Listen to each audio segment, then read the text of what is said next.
मैं हूं आपका होस्ट सलीम बिन मोहम्मद रफ़ी और ये मेरी यूट्यूब चैनल। पाकिस्तान जो कर्ज़ों के बोझ के तले दबा हुआ है और इस वक्त जो कॉमन जो इंसान है, जो ख़ास तौर पे एक गरीब तबका है, जो कि मज़दूर हैं, जो वो घरों में गार्ड्स हैं या घरों में काम करने वाले हैं, जो मोस्टली इवन हमारे जो किसान भाई हैं, और मैं तो यहाँ तक कहूँगा कि अब पाकिस्तान में मिडिल क्लास जो है वो गायब हो चुकी है। मिडिल क्लास जिसे हम वाइट कॉलर कहते हैं या जिसे हम सफ़ेद पोश कहते हैं, वो अब हैं ही नहीं। या बहुत अमीर हैं या बिल्कुल गरीब हैं। बहुत जो हैं अमीर, उन्होंने सिर्फ इस मुल्क को लूट के, और जिस तरह से लूटा है उसकी एक मिसाल मैं अभी आपको इंडिपेंडेंट पावर प्रोडक्शन कंपनीज़ की बताऊंगा। और मैं ये जो आपके सारे जजेस जो हैं और ये जनरल्स जो हैं, वो किस तरह से इस मुल्क का जो टोटल बजट है उसका 90 से कोई तकरीबन 95% तक इन दोनों में खा जाते हैं। और जो बचता है उसको ये जो तोंद वाले जितने आप जिनको आप इलेक्ट करके भेजते हैं, वो गरीब हों कुछ हों, तो उनके लिए ये कारोबार बना हुआ है कि असम्बलियों में जाएं, जितना पैसा लगाएंगे वो जो पार्टियों के हेड बन के बैठे हुए हैं वो अपनी पार्टी के जो टिकट बेचने के पैसे लेते हैं उनको देकर, एक ये विशेष सर्कल है, उनको इलेक्ट कराते हैं, फिर वो उनकी लॉयल्टी ख़रीद लेते हैं, फिर उनको हर तरह से अच्छा बुरा जिस तरह से उसको वो इस्तेमाल करते हैं, और उससे फिर कहते हैं कि भाई हम तो मेमरात की सूरत में ये आपको हम वापस करेंगे, यानी आपको गाड़ी देंगे, पेट्रोल फ्री देंगे, आपको बिजली फ्री देंगे, आपका जो ख़र्चा है, आपका इलाज फ्री होगा, आपके बच्चों की तालीम होगी, और ये आप देखें। तो आपका कर्ज़ा तो वैसे ही उतर जाता है कि अगर सिर्फ 1 साल के लिए ना जर्नलों को कुछ दो, ना जो जजेस को कुछ दो, उनके बजट में यकदम 50% कट डालो, तो ताकि 95% में से 40% तो आपको आर्म फोर्सेस का बच गया। और चीफ ऑफ आर्मी स्टाफ के भी सारी मराहत वापस लो, जितने कोर कमांडर्स हैं उनकी लो, इनके जितने स्वाय एक छोटा सा एक आदमी इनको मुलाजम दो, कोई बैटमैन कोई इनको नहीं दो, कोई इनको जो जर्नल्स के बंगले नहीं दो, कोई इनकी सारे जितनी इन्होंने कारोबार किए हैं उसको एक कलम से, एक जुम्बश से उसको नेशनलाइज करो, ताकि ख़ुद सारे DHA के जितना मुनाफा है प्लाटों का, तुम्हारी ज़मीन है। ये तो अंग्रेज़ ने कंटोनमेंट बनाई थी, इंडिया ने कई साल पहले सारी कंटोनमेंट इंडिया में ख़त्म कर दी हुई हैं, और ये इन्होंने तमाशा बनाया हुआ है। तो ये तमाशा इनका ख़त्म करो, जजेस का भी तमाशा ख़त्म करो कि मोर देन 50 to 60% वो सारा पेंशन का पैसा ले जाते हैं। जजेस को पेंशन देने के बाद, क्योंकि 16-17 लाख तो उनका पेंशन में ही मिलता है, सारी ज़िंदगी ड्राइवर फ्री है, सिक्योरिटी उनको मिलती है, बिजली फ्री है, सब कुछ, वो कहीं आसमान से गिरे हैं। एक वकील ही है ना, उनकी बेसिक क्वालिफिकेशन तो एक वकील होती है। तो आप मुझे बताएं कि कौन सा और आपका जो प्रोफेशन है जिसके अंदर आप इतनी मराहत उसको देते हैं।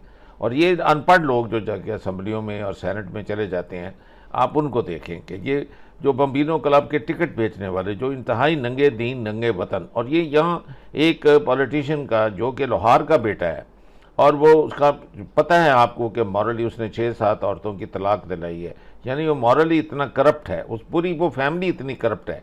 और उनकी जो जायदाद देखो, कि पहले बड़े भाई की जो एवन फील्ड का चक्कर देखो, इस छोटे भाई की देखो। मैं नहीं कह रहा ये इंडिया की एक एंकर से सुन लो, तो वो सारा कर्जा उतार सकता है, तो इनको पकड़ो, और इनके बाद अगर जो नहीं देते उनको ग्राउंड में ले जाकर एक्सिक्यूट कर दे, चाइना की तरह करें। अगर थोड़ी सी कुर्बानी अगर आप दे दें, अगर 100 या 200 फैमिलीज़ को ये कर दें, तो आपका सारा जो कुछ है वो वापस, आपकी इज्जत वापस आ जाती है, आपका कर्जा उतर जाता है, IMF से जान गुजर जाती है, कॉमन मैन को रिलीफ मिल जाता है, किसान को रिलीफ मिल जाता है, आपका रेलवे, आपका PIA, आपका स्टील मिल, आपकी हर चीज़ जो है बच जाती है, आपको कोई एसेट बेचने नहीं देना पड़ता। और ये लोगों की करोड़ों अरबों रुपए की जायदाद बाहर है, तो ये बिल्कुल नहीं मरेंगे भूखे। तो आप इनकी, उन्होंने, चाइना ने तो उनकी जो औरतें थी या उनके बच्चों का था, कहा था कि हम इनको वजीफ़ा देंगे, और ग्राउंड में ले जाके सिर्फ 4000 बंदों को ब्लाइंड फोल्ड करके एक्सिक्यूट किया था। तो आज तक देखें चाइना कहाँ खड़ा है। तो ये सबसे जो आपकी बुराई की जड़ है वो ये, आप वो जो GDP टैक्स रेशो वो ठीक है, अगर आप उसको 9 से, इंडिया अगर 18 कर रहा है तो आप भी 18 कर सकते हैं। इंडिया तो आपसे भी गरीब है, तो वो अगर 18 कर सकता है तो आप फिर ताजरों को करें ना दें वोट उनके, ना लिबर्टी मार्केट में, ना उधर जाकर अकबरी मंडी में, ना आप रंग महल, ना जो बड़ी बड़ी जो मार्केटें हैं जो इनकी, जो नवाज शरीफ की और इन लोगों की जो थी, इनकी कंस्टिट्यूएंसीज़ हैं, तो वो उनको नहीं टैक्स देना, तो यही तो उनको वो देते हैं, आपके पैसे से ही उनको वो रिश्वत देते हैं वापस, चाहे वो अमारात की सूरत में दें। तो यही इन्होंने इंडिपेंडेंट पावर प्रोडक्शन कंपनीज के साथ किया। तकरीबन हर मिनिस्टर की एक कंपनी है। तो आपको जब तक या तो इनको एक नेशनलाइज करें या इनको एक्सिक्यूट करें या इनको ज़बरदस्ती इनके साथ सारा इनका पैसा लें, फिर छोड़ दें, फिर इनको अपनी ज़िंदगी जो है ना, फिर इनको एक्सिक्यूट भी ना करें, मरने दें इनको। आपका जब इनका टाइम आएगा तो इनको इतना खाना दें, इतना इनको घर दें जिससे ये आसानी से अपना मर सकें, आसानी से ये खा सकें। इस हालत में तो आप नहीं कर सकते। जो मर्ज़ी आप एनालिसिस करें, जो मर्ज़ी आप कर्जे लें, ये वो नॉर्मल नहीं है जो हम कर रहे हैं। और अगर हम बियॉन्ड आवर मीन्स रह रहे हैं तो अब आप सुन लें, तो अब यूथ को क्या पढ़ाएंगे? हर आदमी को पता है कि हमारे अखराजात जो है ना, वे 10% 20% नहीं, तकरीबन 100% हमारी जो औकात है, हमारी जो हस्ती है, जो हमारे पास रेवेन्यू होता है हमारे पास, उससे ज़्यादा हम खर्च कर रहे हैं। तो जब तक इसको नहीं आप डका लगाएंगे, उस वक्त तक ना तो बजट सही बन सकता है, ना ही आपका मुल्क तरक्की कर सकता है, ना एजुकेशन में, ना साइंस में, किसी में भी नहीं कर सकते। और ये अगर एक हिस्सा जो है जिस्म का वो बड़ा अच्छा सेहतमंद हो और दूसरे ना हो तो वो कभी भी आप नहीं। तो इसलिए आर्म फोर्सेस को इसका बजट आधा करें। इतनी बड़ी आर्मी आपको नहीं चाहिए। आजकल कोई लड़ाई तो कर ही नहीं सकता, और ख़ास तौर पे पाकिस्तान का नंबर ऑफ जो फोर्स है वो कहाँ काम करेगी? टेक्नोलॉजी, और आपके सामने हमास है, आपके सामने हिजबुल्लाह है, आपके सामने होतीज़ है। इनकी वो फौज को लाखों में नहीं है, ना टैंक हैं, वो उनकी टेक्नोलॉजी उनके पास है। और छोटे छोटे से देखने अबाबील ड्रोन से वो इतना बड़ा जो हाइफा में, और उसने पूरा सारा इजराइल की वो सारी इंटेलिजेंस करके ले आए। तो इस बड़े हाथी को खुदा के वास्ते पकड़ें, और उसके बाद जो आर्मी का जब कर लें, तो जब कंटोनमेंट्स वगैरह को सारा ख़त्म कर लें, इनके से सारे बिजनेस इनसे ले लें और नेशनलाइज करें। इनको एक कागज़ का टुकड़ा दें, और जो भी उसमें हिस्सेदार है आपको आसानी से, जैसे लैंड एक्वायर करते हैं इस तरह से करें। भुट्टो ने भी तो नेशनलाइज किया था, उसने तो बहुत बड़ा मेजर नुकसान पहुंचाया आपको। इससे तो आपका फ़ायदा ही फ़ायदा है, आपका सारा टैक्स उतरेगा, आप इंडिपेंडेंट सॉवरन कंट्री हैं। आपको IMF से आपकी जान छूटेगी, इजराइल से जान छूटेगी, अमेरिका से जान छूटेगी। तो ये एक कुर्बानी आपको देनी पड़ेगी, और मैं आपसे अपील करता हूँ कि खुदा के वास्ते ये करें। बहादुर साहिब 4000 सीसी लग्जरी गाड़ी में बैठकर आते हैं। उनकी गाड़ी पर मकरूज मुल्क का सब्ज झंडा लहरा रहा होता है। टैंकी में 50 से 100 लीटर मुफ्त का पेट्रोल होता है। वो कुर्सी पर विराजमान होकर अपने ऑफिस में बैठकर सारे कैमरे आगे लगाकर 275 रुपए फी लीटर की बदखबरी ये कहकर सुनाता है कि मजीद इजाफे के लिए तैयार रहें, क्योंकि मुल्क को बचाना है। ये कहकर लशपश गाड़ी में हाथ हिलाता हुआ निकल जाता है, क्योंकि इस ऐलान से उसे खुद रत्ती बराबर फर्क नहीं पड़ता। कौम के दर्द में मरने वालों के बयानात का निचोड़ ये है कि मुल्क बचाना है तो फिर महंगाई बर्दाश्त करना होगी। जी बेहतर, मुल्क ही तो बचाना है, क्या आप इसमें हिस्सा डालेंगे? जी, आप जिनको सिर्फ 300 लीटर पेट्रोल की मद में हजारों लाखों रुपए कौमी खजाने से मिलते हैं, और ये पेट्रोल 19वें ग्रेड के हर अफसर से लेकर बड़ी कार और बड़ी तौंद वाले हर मुस्तहिक मेंबर पार्लियामेंट को मिलता है। इसी 90 अरब माहाना सिर्फ मुराद पर खा जाने वाले मगरमच्छ सिर्फ 1 साल के लिए क्या मुल्क बचाने में हिस्सा डाल सकते हैं? क्या अपने पैसों से हर चीज खरीद सकते हैं? नहीं, मुश्किल हो जाएगी ना। मुफ्त बिजली, मुफ्त पेट्रोल, सब्सिडी और टैक्स फ्री अय्याशी, मगर VIP इलाज, एयर कंडीशन घर, एयर कंडीशन ऑफिस, मुफ्त तालीम, पूरी दुनिया के मुफ्त चक्कर, ये सब न रहा तो ये मुस्तहिक अशराफिया तो मर जाएंगे। लेकिन हर बार रोते हुए कहते हैं मुल्क दिवालिया हो रहा है। इस दिवालियापन में किसी एक लीडर ने कभी अपनी मुराद वापस करने का ऐलान किया है आज तक? किसी एक बंदे ने 90 अरब रुपए की माहाना अय्याशी बंद करने का नाम लिया क्या? आप कोई सियासी हो, कोई जर्नैल हो, कोई जज हो, कोई आम अफसर हो, कभी किसी एक ने अपनी और नस्ली शहजादों की शाहाना मुराद का नोटिस लिया? नहीं ना। तो मुनाफिकों, फिर रोना किस बात का है? मुल्क के वसीतर मफाद में हमने ही सिसकना, रोना और तड़पना है, तो आपका इस वतन और तकलीफ से क्या ताल्लुक? हम मुल्क बचाने के लिए फाका करने को तैयार हैं। हमसे मुराद अवाम है, लेकिन इस बार अवाम चाहते हैं कि ये अशराफिया भी हिस्सा डाले। ये मुल्क सिर्फ हमारा नहीं है, ये मुल्क सिर्फ गरीब अवाम का नहीं, ये मुल्क सिर्फ सियासतदानों का नहीं, ये मुल्क सिर्फ जजों जर्नैलों का नहीं, ये मुल्क सिर्फ ब्यूरोक्रेट्स का नहीं। अगर ये मुल्क किसी एक का नहीं तो हिस्सा डालने के लिए हर वक्त सिर्फ गरीब ही को क्यों आजमाया जाता है? अगर कोलंबो जैसे हालात पैदा हो गए हैं ना, और एक एक अय्याश को गिरेबान से पकड़कर कौम चौक में ले आए, तो कौम को इल्जाम मत देना। भूख, मुफलिसी, खाली जेब और खाली पेट इतनी बुरी चीज है कि ऐवान हिला देती है। अवाम आपसे कहते हैं कि गरीब के पास खाने के लिए खत्म हो रहा है। तुम लोगों ने आज भी उनका साथ नहीं दिया तो फिर कल मत कहना कि बहुत देर हो चुकी है। आए बिला तफरीक हम सब मिलकर जाती वाबस्तगी से हटकर मुल्क को बचाते हैं। किसी भी जमात से हटकर हम एक दूसरे के लिए सोचना शुरू करते हैं और मुल्क के बारे में सोचते हैं। मुराद में इस्लाहात से पहले वोट मत दें।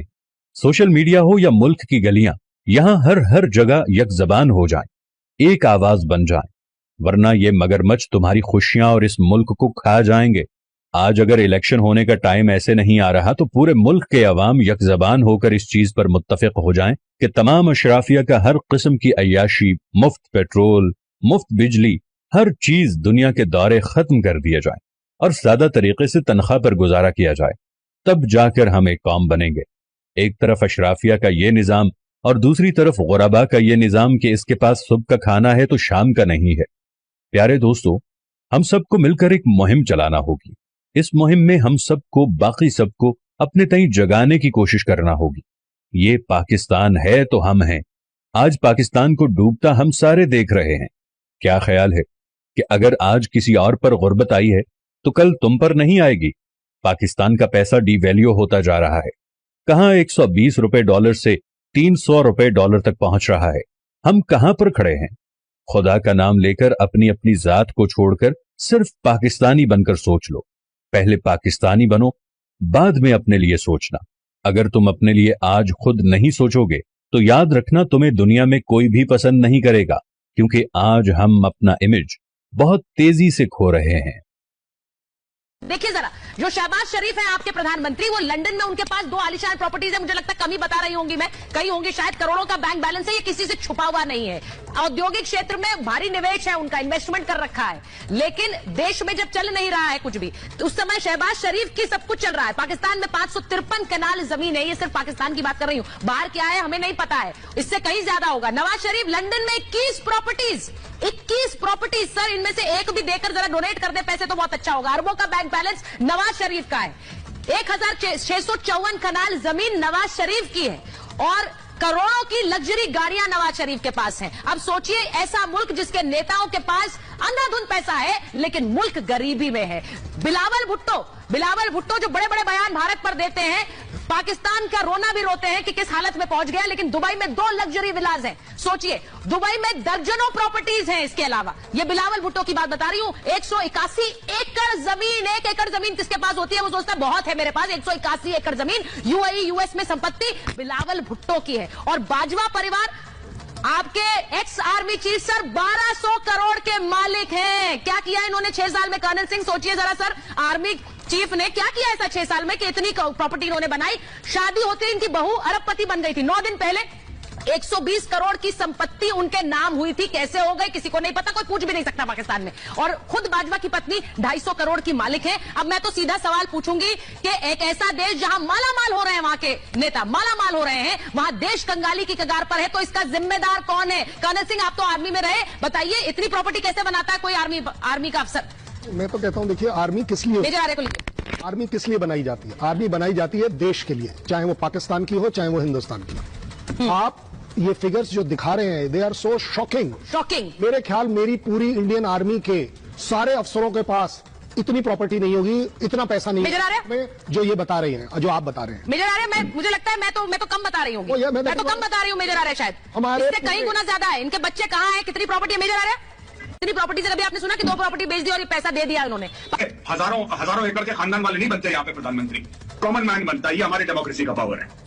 वो वहां पे इंडस्ट्रियलिस्ट देश की सत्ता संभाल रहे हैं, वो भी सत्ता संभाल रहे हैं, नहीं संभाल रहे हैं। आज तक पाकिस्तान को समझ नहीं आया सत्ता कौन संभाल रहा है। मैं इफ्तिकार जी आपसे पूछ रही हूँ, जो नेता सिर्फ पैसा बना रहे हैं अपने लिए, परिवार के लिए, और बाहर जाकर रोना रो रहे हैं भुखमरी का, वो नेता कैसे प्रॉब्लम सुलझाएंगे पाकिस्तान के लिए? मेरा जो सवाल है वो ये है कि रिसेंटली जो स्टेट बैंक की रिपोर्ट है, हमारा जो कर्ज का हजम है जुलाई टू 23 मार्च 2020 80,862 अरब रुपए है। इससे पहले जो हमारा कर्ज था वो 72,000 अरब कुछ के करीब था। तो सवाल ये बनता है कि इसके ज़िम्मेदार कौन है। अभी आप जो कर्ज़ों की बात कर रहे हैं, बानी पीटीआई जो है ना, वो जब अपोजिशन में थे तो वो हमेशा कहते थे एक जुमला कि जी पीपल्स पार्टी और पीएमएलएन ने 10 बरसों में 10,000 अरब से ज़्यादा का कर्जा लिया। अपने 3 सालों में झगड़ा साहब 1350 अरब का आपने कर्जा लिया। ये पॉलिटिकल कंपल्शन है ना आपकी, भूल जाते हैं कि जी कल कौन आएगा, देखिए जी देखा जाएगा। जैसे बानी पीटीआई जाते हो ना, बिजली 10 रुपये कम और पेट्रोल कम कर गए। 2 साल में कितना कर्जा आया है जी? वो तो बढ़ते चला जा रहा है। नहीं, वो फिगर्स जैसे आपने फिगर्स बताए वही सवाल के पहले ऐसे को आप रिस्पॉन्ड कर दें। 130 अरब डॉलर का कर्जा इस वक्त पाकिस्तान के ऊपर है। एक तो वो कह रहे हैं कि सर जिम्मेदार कौन है, और फिर ये जो आर्गूमेंट सियासी जमातें लेती हैं कि जी हमने तो कर्जों की किस्तें अदा करने के लिए मजीद कर्जे लिए हैं या कर्जों पर सूद अदा करने के लिए कर्जे लिए हैं, जैसे कि पीटीआई भी क्लेम करती है, ये दावा कितना दुरुस्त है? ये देखिए, समझने की बात ये है कि जिम्मेदार तो पिछले 30-40 साल से सब हुकूमत के जो पॉलिसी मेकर्स हैं, ब्यूरोक्रेट्स हैं। मेन कर्जा क्यों लिया जाता है? वो इसलिए जाता है कि आपका जो खसारा है बजट का वो इतना हाई है कि आप जो है अपनी चादर से बहुत ज़्यादा पैर फैलाए हुए। जब आप नहीं पूरा कर पाते तो अपना खर्च कम करने की बजाय एक माइंडसेट है कि हम कर्ज ले लें। ये भी मैं आपको बताता जाऊं कि इसमें जो ज़्यादा कर्ज है, मैं नंबर्स आपको इसलिए नहीं दे रहा कि वो ज़्यादा टेक्निकल हो जाता है, ज़्यादा कर्ज लोकल है, बाहर का नहीं है, जो हमने अपने बैंकों से लिया हुआ है। उसका नुकसान क्या है? अगर 70-75% बैंकों का पैसा जो आपका मेरा पड़ा हुआ है वो हुकूमत ले रही है, तो आपको और मुझे तो कुछ नहीं मिल रहा कारोबार करने के लिए। इसको हम इकोनॉमिक्स में कहते हैं क्राउड आउट, कि आपने प्राइवेट सेक्टर को इस वक्त बिल्कुल उसको सपोर्ट करना कर्ज से छोड़ा हुआ है। मजीद ले रहे हैं जी। पहले तो ज़रा कर्ज़ों पे और उसकी सोल्यूशन पे जनरल बात कर दें कि मेरे ख्याल में कर्ज़ों पे हमारा माइंडसेट भी गलत है। एहतशाम साहब ने कहा इनकी पार्टी, वो तो मैंने इनको इनके फिगर्स बता दिए, वो अपने फिगर्स नहीं बोलने के लिए तैयार। लेकिन एक बात मैं बता दूं, कर्जा लेना बुरी बात नहीं है। दुनिया में कौन सा मुल्क है जी जिस पे सबसे ज्यादा कर्जा है? अमेरिका। दुनिया का सबसे मालदार मुल्क कौन सा है? आप अगर कर्जों को मैनेज कर सके, कर्जे ले और सरकार चलाने के लिए ना, ठीक है, और सरकार चला, मैं यही कह रहा हूं ना, मैं पॉइंट कह रहा हूं, ये जो फ्रेमिंग है ना कि कर्जा, सब मुझे अभी जरा बोलने दें ताकि वी एजुकेट द पीपल। ये जो फ्रेमिंग है ना कि पहले कर्जा इतना था अब कर्जा इतना था, वो तो रुपए में ज्यादा ही होगा। वो जो भी करते हैं, और वो अक्सर ये मेरे ख्याल में सियासी बयानबाजी सारी पार्टियां ज्यादा कर लेती हैं। मेरा रिकॉर्ड देख लें, जैसे मैंने कहा मुझे पता है ना, मैंने इसलिए इनसे पूछा कि वो एक साल में हमेशा पिछले 10 साल से रुपी टर्म्स में कर्जा ज्यादा हो जाता है। तो इस डिबेट से तो हमें आगे चला जाना चाहिए। अब ये भी नहीं हो सकता कि हम कर्जे नहीं लेंगे, कुछ कर्जा लेना पड़ेगा, लेकिन आपको जो 3-4 काम करने हैं वो आपको अवाम को भी समझाना है और उसके साथ कर्जों की ज़्यादा प्रोडक्टिव यूज़ चाहिए। पहली चीज़, आपको अपना रेवेन्यू बढ़ाना है। रेवेन्यू बढ़ाने का मतलब कि टैक्स का पैसा कोई तो ज़्यादा देगा। अब आप ये डिबेट कर सकते हैं कि वो ज़्यादा बेस ब्रॉडन करके हो या फलानी कम्युनिटी नहीं दे रही, लेकिन हमारी है 9% टैक्स टू जीडीपी, इंडिया की है 18% टैक्स टू जीडीपी, वेस्टर्न ममालिक की होती है 30 से 40% टैक्स टू जीडीपी। यानी इकोनॉमी में 100 रुपए होते हैं, 30 से 40 रुपए, और ये कैपिटलिस्ट इकोनॉमीज हैं, सरमायादारी में बिलीव करती हैं, लेकिन ये पैसा फिर लगता है इंफ्रास्ट्रक्चर को मेंटेन करने में, स्कूल्स, कॉलेजेस, यूनिवर्सिटीज़ को चलाने में, सर्विस डिलीवरी एक्सिक्यूट करने में। यूके में एनएचएस है, पैसा आसमान से तो नहीं आता ना, इसीलिए फ्री हेल्थ डिलीवरी है और इतने अस्पताल बनाए हुए हैं, क्योंकि वहाँ पे आपकी 10,000 पाउंड तनख्वाह महीने की, आप 4,500 5,000 पाउंड उस पर टैक्स देते हैं। पहली बात तो रेवेन्यू बढ़ाना पड़ेगा, ये एंगेजमेंट पब्लिक के साथ करनी है, ये एक इलेजिटिमेट गवर्नमेंट नहीं कर सकती। दूसरी बात, जिस चीज़ की आज तक बात नहीं हो रही, मैंने आपको मिसाल दी कि भड़के मारी के 70,000 जो है वो हमने नौकरियां कम कर ली सेविंग के लिए, मैंने 1 सेकंड में बता दिया उसका इम्पैक्ट है 0 रुपीज़, क्योंकि वो पोस्टें तो खाली हैं। ये जो हारून साहब ने बात की, अगर हुकूमत का साइज कम नहीं होगा तो हुकूमत का खर्चा कैसे कम होगा? क्योंकि जो आपका बजट होता है उसका 50 से 60% सूबों में तनख्वाह और पेंशन पे लग। अब अगर इसका कोई निज़ाम नहीं है, ये तो हमने एक सिस्टम बना दिया और मेरे ख्याल में ये एक कॉलोनियल माइंडसेट की लेगेसी है कि हर बंदा सरकार में नौकर होना चाहिए। अस्सलाम वालेकुम and welcome to another episode of false positive. Power और एनर्जी के अनलिमिटेड मसाइल में से एक मसला है सर्कुलर डेट का। हम अक्सर खबरों में सर्कुलर डेट का नाम सुनते हैं, लेकिन कभी पूरी तरह से गौर नहीं किया कि यह डेट आया कहां से।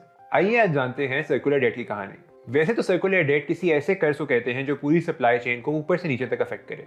आसान अल्फाज में, अगर एक तंदूर वाला दुकान से उधार पर आटा ले, एक दुकान वाला उधार पर फ्लोर मिल से आटा ले और फ्लोर मिल वाला उधार पर किसान से गंदम ले, तो किसान इवेंचुअली बैंकरप्ट हो जाएगा और अगली फसल के लिए बीज नहीं खरीद सकेगा। इस सर्कुलर डेट के साइकिल को हम और भी लंबा कर सकते हैं, जिसमें किसान बैंक से कर्जा ले, बैंक हुकूमत से और हुकूमत किसी गैर मुल्की इदारे से। पाकिस्तान में पावर जनरेशन की सप्लाई चेन कुछ ऐसी है कि पावर जनरेशन कंपनीज बिजली बनाती हैं जो इसको देती हैं डिस्कोस को। डिस्कोस यानी डिस्ट्रीब्यूशन कंपनीज जो ये बिजली आगे देती हैं एंड कंज्यूमर को, यानी हाउस होल्ड्स को, एग्रीकल्चर को और इंडस्ट्रियल सेक्टर को। अब अगर कंज्यूमर हुकूमत को पैसे ना दे, हुकूमत इंडिपेंडेंट पावर प्रोड्यूसर यानी आईपीपीज को पैसे ना दे, तो आईपीपीज फ्यूल कहां से खरीदेंगी? तो यहाँ पे जन्म लेता है एक सर्कुलर डेट। पाकिस्तान की प्रोड्यूस की गई 29% बिजली चोरी में, बिजली की तारों में, पुअर डिस्ट्रीब्यूशन में और मीटर टेम्परिंग में जाया हो जाती है। जब इस जाया की हुई बिजली की कीमत स्टेट ओन्ड डिस्कोस को नहीं मिलती, तो वो आगे इसको आईपीपीज को नहीं दे पाती। इससे जन्म लेता है सर्कुलर डेट क्राइसिस। पाकिस्तान की हुकूमत के ऊपर इस वक्त तकरीबन 2.5 ट्रिलियन रुपीज का सर्कुलर डेट है, जो तकरीबन पाकिस्तान की जीडीपी का 6% बनता है। 1990s में पाकिस्तान की हुकूमत ने डिसाइड किया कि सिर्फ हुकूमत की बनाई हुई बिजली से काम पूरा नहीं हो रहा।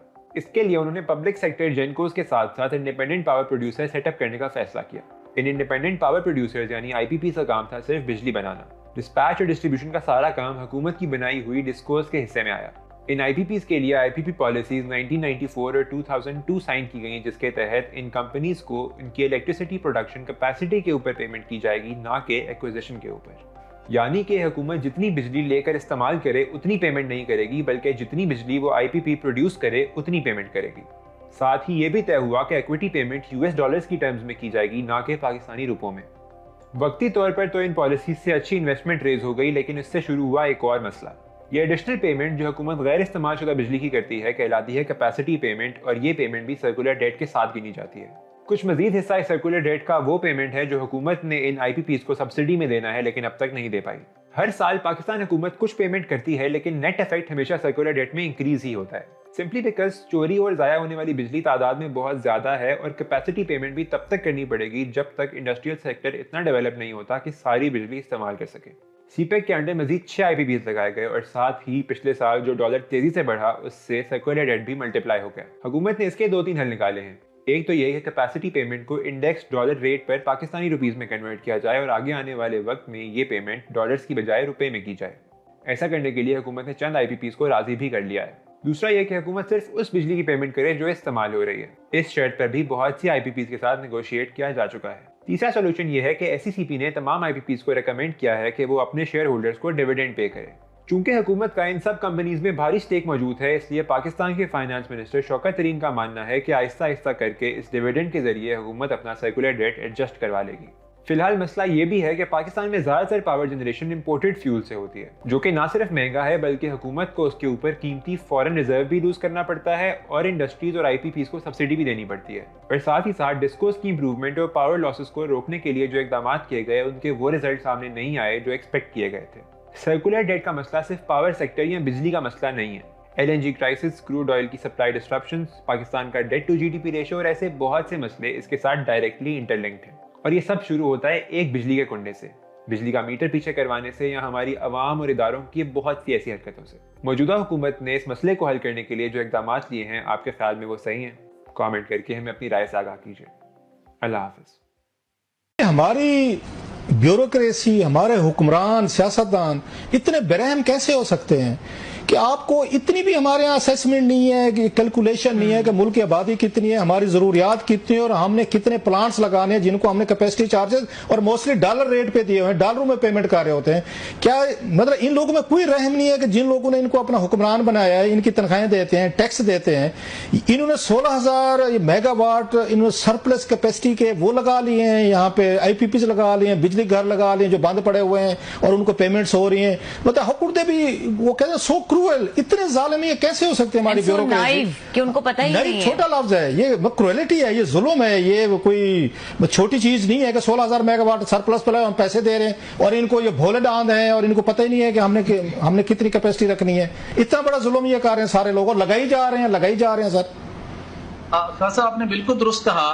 और ये जो आपने कहा है ना कि इनकी ये वाकई बहुत बड़ा जुल्म है। आप 16,000 मेगावाट का हम परेशान होकर बैठे हैं कि सरप्लस हो चुके हैं। अगले 4 से 5 सालों में 8,000 मेगावाट मजीद जो एग्रीमेंट हम कर चुके हैं, power plants under construction phase में है, 7 से 8,000 मेगावाट मजीद सिस्टम में ऐड हो जाएगी। अब मसला सिर्फ ये है कि सिर्फ एक शख्स जो मसला है, यूनिस ढाका जो साबिक सेक्रेटरी पावर रहे हैं, अब ये निगरान गवर्नमेंट में वजीर खजाना सिंध भी थे, उनको बुला के कौम के सामने उनका एक बयान ले ले और पूरी मंजर कशी कर देंगे किस बेहिसी के साथ कैपेसिटी ट्रैप में पाकिस्तान को डाला गया। सिर्फ यही नहीं बल्कि जो यहाँ पर मामला है, जो मैंने कहा कि जो हमारी 10 तकसीम कार कंपनी है, क्लास साहब ये 3,400 अरब सालाना का ये कारोबार करती है जो बिजली बेचती है। कोई भी एक मिनिस्टर, जो सारे मिनिस्टर है, सबकी अपनी अपनी कंपनी है। कोई 3,400 अरब का काम करने वाली कंपनियों का ना मुस्तकिल चीफ एग्जीक्यूटिव ऑफिसर है। यूनिवर्सल टेलीविजन को सब्सक्राइब करना ना भूलें, उसके बाद बेल बटन पे क्लिक करें और अपने कमेंट्स के सेक्शन में अपने कीमती जो ख्यालात का इजहार जरूर